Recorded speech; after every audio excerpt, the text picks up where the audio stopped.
Bom dia. Hoje, depois de muito trabalho, conseguimos aí finalizar o inquérito.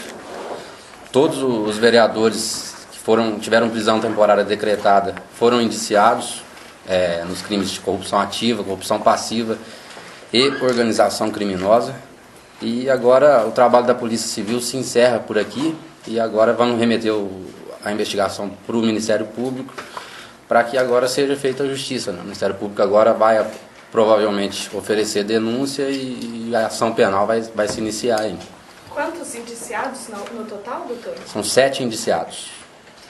Doutor, o que foi descoberto de mais relevante durante essas investigações? Ficou bem caracterizado aí o crime de corrupção ativa por parte de Miguel Júnior e o vereador Cachoeira, que foram os que coordenaram essa corrupção dentro da Câmara. E os demais vereadores estão sendo indiciados por corrupção passiva, que é receber ou solicitar qualquer tipo de vantagem para praticar atos de ofício dentro da Câmara Municipal lá. Eu gostaria que os senhores esclarecessem qual benefício cada um dos vereadores indiciados receberam em troca desse apoio político.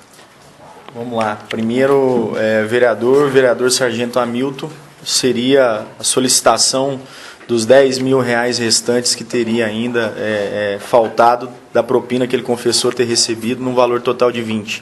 Então, essa solicitação a mais, ela caracteriza por si só o crime de corrupção passiva. Não há necessidade do recebimento do valor.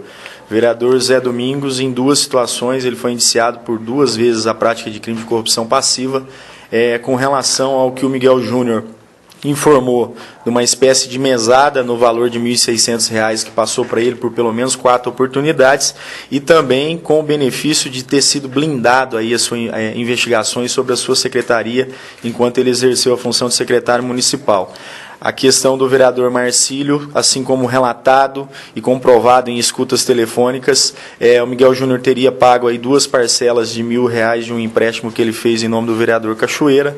O vereador Juninho da farmácia ficou comprovado por depoimentos e também por escutas telefônicas de que recebeu aí por aproximadamente 1 ano o valor de R$1.700 mensais para passar esse valor para um primo dele que sequer trabalhava para receber esse valor, e o vereador Eustáquio, que teria confessado também, chegou a renunciar ao recebimento de propina no valor de R$15.000. O que a polícia vai pedir em termos de prisão, enfim, para esses envolvidos? Não, a polícia está concluindo inquéritos sem entender haver necessidade de representação pela prisão preventiva.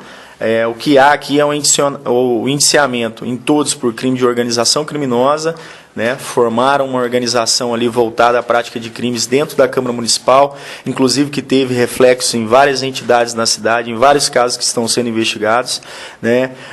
Por corrupção ativa, por 5 vezes, o Miguel Júnior está sendo indiciado como sendo autor, o Cachoeira, por participar da corrupção do Marcílio e do vereador Zé Domingos, está sendo também aí indiciado por 2 vezes, como sendo o grande coordenador, aí, como ele mesmo gostava de se intitular, o capitão do time, para a prática do crime. Aí. E os demais vereadores por corrupção passiva, à exceção também do José Domingos, que está sendo indiciado por corrupção passiva por 2 vezes, pela questão do recebimento da espécie de mesada e pela questão da vantagem de ter sido blindado em sua secretaria. As provas são contundentes? A Polícia Civil não tem dúvida, formou a opinião dela embasada em fortes depoimentos, em afirmações do próprio líder, chefe da organização, que seria o Miguel Júnior, todas comprovadas por escutas telefônicas aí realizadas à época do concurso da Câmara Municipal. Em relação a essas escutas, doutor César, quantas horas realmente foram de escutas telefônicas? Dessas horas, quantas realmente interessam à Polícia Civil? E o que pôde se apurar dessas gravações? Olha só, a Polícia Civil está encaminhando agora para o Judiciário tanto as 72 horas utilizadas na investigação, como as 400 horas utilizadas como um todo. Dentre elas, um caso que causou muita repercussão aí na cidade, e eu falo repercussão diante da covardia de algumas pessoas que propagaram de forma indevida, escutas envolvendo o chefe do Poder Executivo Municipal. No relatório, a Polícia Civil destaca essas conversas que o prefeito teve e faz o papel dela de opinar pelo encaminhamento, assim entendendo o Judiciário e o Ministério Público, ao Tribunal de Justiça para autorizar ou não a investigação sobre o prefeito municipal. Esse é o papel da Polícia Civil, isso é o papel que tanto advogado como pessoas que se intitulam como repórteres sabiam que era da Polícia Civil e propagaram de forma covarde, dizendo que a Polícia Civil estava escondendo provas e prevaricando em favor de autoridades. Então, essas pessoas também estão sendo investigadas em outro inquérito policial por estarem ofendendo a honra de autoridades da cidade e pessoas que têm trabalhado aí diuturnamente no combate à corrupção. Essas pessoas que vazaram essas escutas, a polícia já chegou a elas, foram ouvidas, como é que Olha está? só, não há, a partir do momento que você dá acesso à defesa e assim, perde-se o controle. Essas escutas ficaram sigilosas por aproximadamente um ano. A gente sabe que é normal e é necessário, inclusive, uma vez concluído o inquérito, uma vez não sendo mais necessário para a investigação, que a população saiba o teor de escutas, aí, principalmente de representantes do povo. Então, assim, a gente não vê essa questão do vazamento em si como algo prejudicial. O que a gente vê é a forma de propagar isso, né? A gente tem visto aí imprensa séria, pessoas propagando de forma séria o conteúdo dos áudios, mas tem visto, por outro lado, aí, pessoas utilizando isso para praticarem crime, e isso a gente não vai admitir. Doutora, O senhor disse que, numa das entrevistas com toda a imprensa, no qual temos gravado, que o buraco era muito fundo. O Jornal da Cidade de Araxá e Região quer saber. Conhecemos a competência do senhor, junto com o Judiciário, o Legislativo, o Ministério Público, e a imprensa confia no trabalho e não no retardamento das investigações, por isso o Jornal da Cidade está aqui. Responde para nós de Araxá e Região, que acompanhamos e confiamos nos senhores. O buraco ainda continua fundo? O buraco é cada vez mais fundo. Infelizmente, toda vez que se tem um tempo aqui, agora, recentemente, essa semana, a gente foi cumprir busca e apreensões no caso da Coafro, e numa análise superficial dos documentos se vê que os desvios são mais patentes, são mais consistentes ainda do que se imaginava. Infelizmente, toda essa compra, essa organização criminosa que se formou na Câmara Municipal, ela teve reflexo em vários casos aí de desvios de dinheiro de entidades. Doutor, voltando na questão das escutas, só 2 escutas envolvendo o chefe do Executivo Municipal vazaram. E realmente ele só está presente nessas 2 escutas, dentre essas 72 horas? Para o que interessou a investigação, são essas 2 que foram selecionadas, tá? O restante das horas, aí mais de 330 horas que não foram selecionadas pela Polícia Civil, são conversas de cunho particular ou que em momento algum interessou a investigação na visão da Polícia Civil, entendeu? Cabe, se alguém quiser, ter interesse disso aí, da defesa, analisar as horas e se tiver alguma coisa mais interessante, apresentar como forma de defesa dos investigados que foram indiciados. Doutor, o senhor disse que a Polícia Civil vai opinar a respeito dentro desse indiciamento, a Polícia Civil vai opinar a respeito da participação do prefeito Araceli nesses casos de compra de apoio político na Câmara Municipal. Qual é a opinião da Polícia Civil? Olha só, a Polícia Civil não está opinando que o prefeito participou de algo. A Polícia Civil selecionou áudios, selecionou informações e está encaminhando a quem de direito para dizer se há elementos ou não. Eu não sou competente, constitucionalmente falando, para dizer se ele praticou ou não algum crime. Quem é competente para autorizar a investigação é o Tribunal de Justiça do Estado de Minas Gerais e vai ser oficiado nesse sentido. A partir do momento que o tribunal dizer há indícios de crime, a polícia, uma vez sendo autorizada, vai proceder às investigações de prática. Fora disso, a gente não pode sequer adentrar no mérito da questão, porque nós não somos competentes para isso. A polícia transcreveu essas gravações e é possível a imprensa ter acesso ao conteúdo das 72 horas? Esse inquérito policial está indo com uma única peça faltante. São muitas horas a serem degravadas. Há 40 dias, um único policial tem trabalhado em horário de expediente fazendo as degravações. A gente conseguiu degravar de 4 a 5 dias apenas, de 15 dias de degravação. A gente está encaminhando esse inquérito para mostrar Primeiro, que a polícia não está aqui para ocultar nada. Segundo, que a sociedade clama por agilidade e a gente tem primado pela agilidade. Terceiro, principalmente, para que a Câmara Municipal se manifeste a respeito desses vereadores no que toca a processo de cassação. Porque tenho escutado demais que sem o inquérito policial, sem a denúncia do Ministério Público, nada pode ser feito. Então está aqui o trabalho da polícia apresentado e na medida do processo penal aí, sendo uma vez concretizadas escutas diariamente, as transcrições serão encaminhadas para o juízo criminal antes das alegações finais aí, do encerramento do processo, todas estarão transcritas. No caso da Santa Casa, nós tivemos a questão do vereador Pezão, que foi indiciado pela Polícia Civil, mas não foi para o Ministério Público. Nesse caso de compra de apoio político, a Polícia Civil tem algum caso que possa ser semelhante ao do Pezão? Como eu disse, há casos onde a prova é mais consistente. O caso, por exemplo, de vereador, onde confessou ter recebido propina e ainda renunciou ao cargo, isso é uma prova muito consistente, né? A ideia é que num caso específico desse, não haja dúvida da denúncia dele. Mas há casos onde as pessoas batem o pé e negam a situação, por exemplo, o caso do vereador Cachoeira, o caso do vereador Marcílio, né? Mas a polícia está convicta, assim como estava no caso da Santa Casa, de que todos os indiciados, todas as pessoas que foram presas, participaram, tiveram participação sim na prática dos crimes e por isso a razão do indiciamento com a conclusão dessa forma. Procede a informação. Ela já pode pedir todo o relatório e também as escutas? A partir de hoje, às 14 horas, esse inquérito vai estar disponível lá na íntegra, para que seja solicitado aí via presidência de comissão, via presidência da casa, por quem de direito lá, para que tome as providências devidas no que toca a questão política. Em relação ao Cachoeira, procede a informação. Moreira da Costa, o que o senhor tem para falar para a imprensa? Outro caso, outra investigação e a gente está tratando em outro caso. Doutor, em relação a essa questão do Cachoeira, procede a informação de que foi o único poupado pelo Miguel nas delações? O Miguel, assim como no caso Santa Casa, onde você percebia nitidamente uma espécie de proteção do vereador Pezão, ele utiliza da mesma forma com o Cachoeira. Mas quando forem a público aí, ou tiverem acesso integral aos autos, os senhores irão ver que o Miguel conversava 2, 3 vezes por dia com o Cachoeira e tratava ele realmente como sendo o capitão do time mesmo, tá? Então o Miguel e o Cachoeira arquitetavam toda a forma de angariar os votos para o Miguel, de tirarem candidatos ali que almejavam vice-presidência da Câmara. Inclusive, vocês vão ver e perceber que há ali conchavos, inclusive, contra as próprias pessoas que foram indiciadas. Assim, foi um trabalho muito grande para que o sargento Hamilton não fosse candidato a vice-presidente, depois para que não fosse sequer candidato a primeiro secretário. Vocês vão ver como é que, infelizmente, funcionava o jogo político aqui na Câmara Municipal, o que se espera que nunca mais ocorra na história da nossa cidade.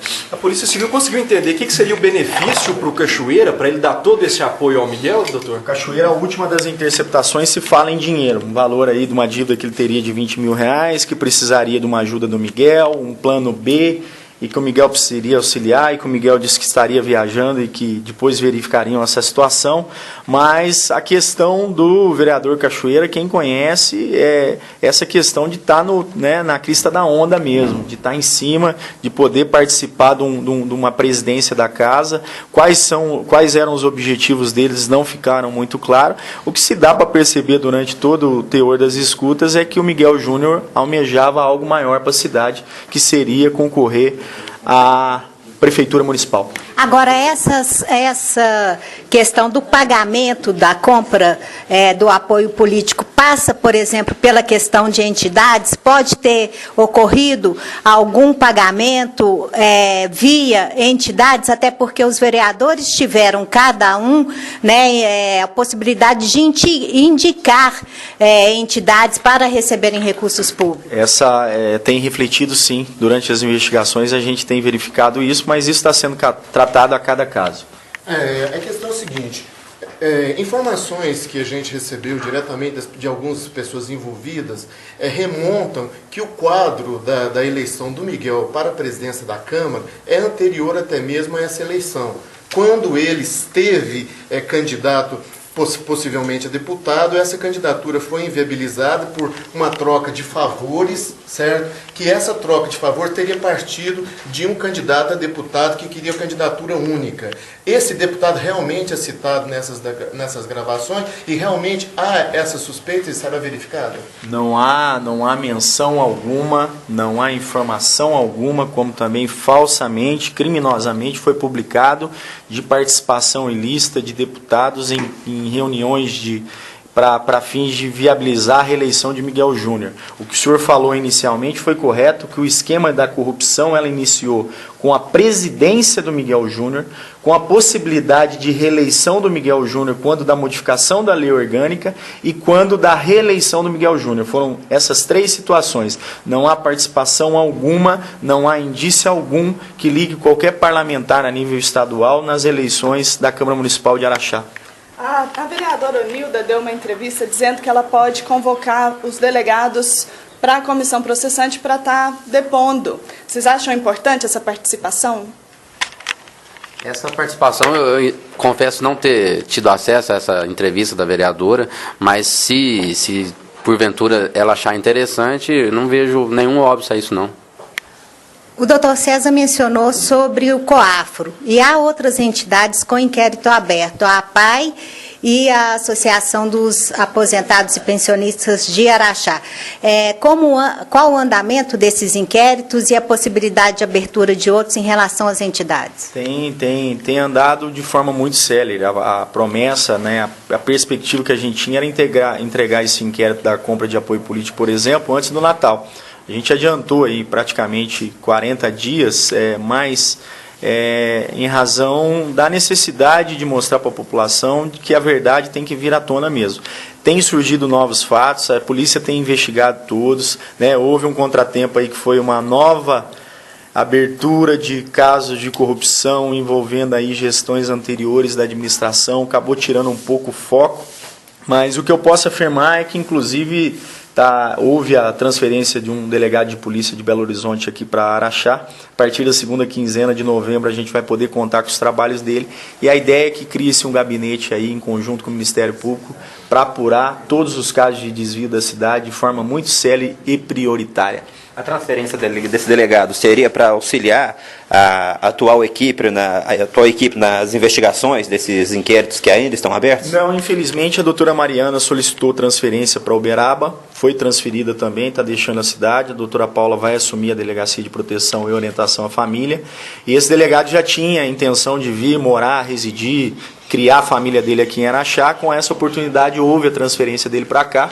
Ele já está em processo de mudança. Conheço ele, é uma pessoa extremamente competente, séria, foi corregedor em Uberaba e tenho certeza que o braço firme vai ganhar um pouco mais de força ainda com a ação dele e esses desmandos aí, desleixos das administrações passadas aí vão ser apurados na totalidade. Doutor, ele vem de onde?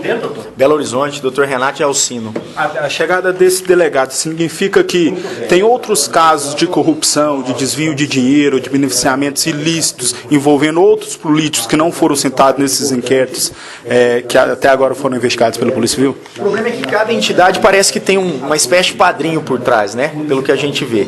Há casos onde a gente consegue ver claramente a participação de algum vereador ou não. Há outros que não, né? Depende da apuração de cada caso e a gente vai adotar todas as providências aí. A gente não procura A ou B, a gente quer procurar quem praticou o crime e mostrar para a sociedade, impossível aí tentando reaver os bens que foram desviados, que a polícia está atenta e não vai deixar de investigar nada. Doutor, com a vinda desse novo delegado, sendo Araxá uma delegacia regional, esses crimes provavelmente, esse sistema de investigação da corrupção do sistema político vai ser também ampliado para essas cidades da região, como Ibiá, que a gente tem uma série de denúncias, Tapiras, que a gente tem, Perdizes, que já é histórico. Isso vai chegar nessas delegacias, esse trabalho, essa desenvoltura do senhor, essa dinâmica, esse trabalho diferenciado? Olha só, a diferença principal chama povo. Aonde o povo apresentar provas, apresentar indícios da prática de crime, cabe ao delegado de polícia, dentro da sua competência legal, em crime de ação penal pública incondicionada, atuar de ofício. Logo, a gente vai trabalhar em qualquer caso. Pode sim ser formado uma espécie de gabinete que atenda aí a regional inteira no combate à corrupção. A gente não descarta isso não. Dependeria de autorização da chefia de polícia e teria que demonstrar aí uma organização sistemática, né, envolvendo todas as cidades. Mas é uma ideia boa, quem sabe. Parabéns. Doutor, há expectativas de prisões nos casos com a AFA, a APAI e a Associação dos Aposentados? Não dá para, só dependendo de cada caso, se a pessoa está tentando destruir prova, está tentando influenciar em testemunhos, se for indispensável para a investigação, a polícia vai representar. Eu não posso adiantar a necessidade ou não. O que a gente pode dizer é que nesse caso da compra de apoio político da Câmara, e aqui quero fazer um elogio público ao doutor Conrado e ao escrivão Diego, que trabalharam aí fortemente nesse caso, agradecer mais uma vez o Ministério Público que esteve lado a lado em todas as diligências, tá? Agradecer ao Poder Judiciário pela parceria que teve aí no deferimento dos pedidos, que foram indispensáveis aí para as investigações. Nesse caso específico, a polícia entendeu que não era caso de representar pela prisão preventiva, porque não há nenhum elemento, nenhum fundamento que justifique. Repassa pra gente, doutor, quem é que confessou até agora? Confissão. Foi o vereador Eustáquio, o sargento Hamilton e o Miguel Júnior. Os demais continuam alegando inocência. Continuam negando, mas conseguimos provar a participação deles através de outros meios, né? O vereador Cachoeira tem feito algumas ameaças através do informativo online para que a Câmara não abra uma comissão processante para caçar todos esses vereadores indiciados. A Polícia Civil tem conhecimento, se tiver, ela pode tomar alguma atitude para que essas ameaças não aconteçam e a Câmara possa ter tranquilidade na realização do trabalho de competência dela? A Polícia Civil está atenta aos órgãos denominados aí de imprensa que têm, mediante informações veladas, sim, no entender da gente, feito ameaças aí, tentando tumultuar os procedimentos que estão em curso. Todas as medidas legais vão ser adotadas, isso não pode ser tolerado, tá? Praticou um crime, tem que estar sujeito à investigação, tem que estar sujeito a processo, inclusive processo de cassação. Essas informações, se vierem aos autos, inclusive justificam aí representação pela prisão preventiva dos envolvidos.